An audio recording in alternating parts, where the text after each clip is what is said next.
Barrett is expected to deal with a grueling confirmation process. Joining us now to discuss the pick is Fox 5 political analyst Carl Luna. Carl, thanks for joining us tonight. Thank you for having me. Well, first off, your impression on what you heard from Barrett today. Amy Coney Barrett is a qualified justice. She's a strong pick from the president. She has impeccable conservative credentials. She's the heir to Antonin Scalia. That being said, she has a big fight ahead of her. I mean, you can't challenge her on personal basis, Jason. She's got a great family. She has a good backstory. It's going to be on ideology and process that the Democrats will go after her. Though what that will do them, given Republican control of the Senate, we'll have to see.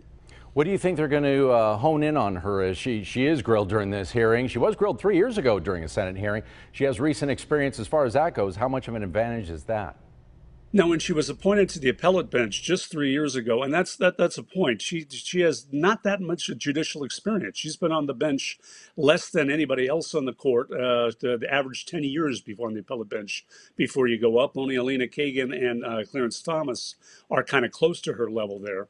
But the Democrats aren't going to be arguing to try to block her. There's really no way they can do it. They're going to be setting this up as an issue for the election, just within days of the passage when she's put on the bench. And the three things they're going to be hitting is process. It's not fair compared to what they did to President Obama.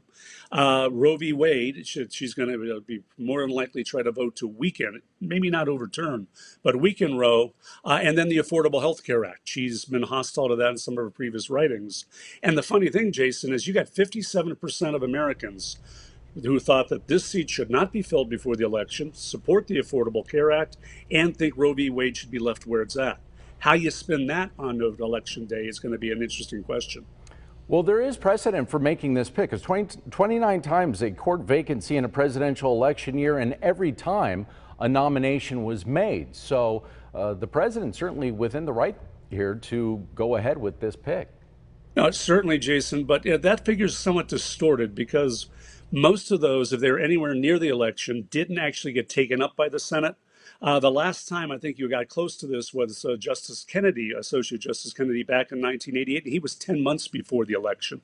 We've never had a nomination within the last 40 days before an election and an attempt to get a confirmation hearing in that time. Typically, it takes 65, 70 days for confirmation hearings. You rush, then people are going to ask, what are you trying to hide? Okay, a lot of people wondering, which direction are some of these senators going to go? Do you see some GOP defections? Does the GOP need to pick off a Democrat or two? Is there a chance of that happening? Yeah, I don't think they're going to pick off any Democrats. Even the Democratic senator from Alabama, for a tough re-election fight, has said he's going to vote against the Republican nominee. But I don't think they're going to lose any more than two Republicans, Lisa Murkowski and Susan Collins. Mitt Romney has thrown his lot in so far with advancing this. Mitt Romney, I think, wants to pick up the pieces of the Republican Party should President Trump lose in November. I think the momentum is there. It'll be very difficult for this to be blocked unless something blows up in the confirmation hearings, which are going to be very short, very pro forma.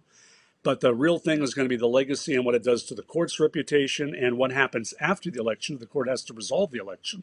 And how contentious do you think this is going to get? Looking back at the Kavanaugh hearing, how ugly that was at times. Can Democrats afford for things to get that contentious this time?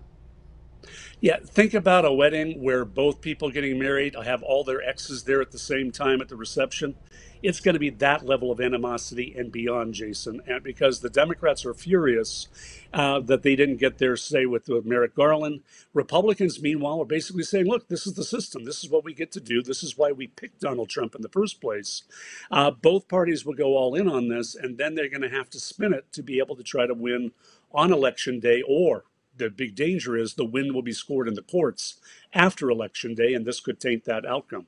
All right, it's going to be interesting. Carl Luna joining us tonight. Thank you. Thank you, Jason.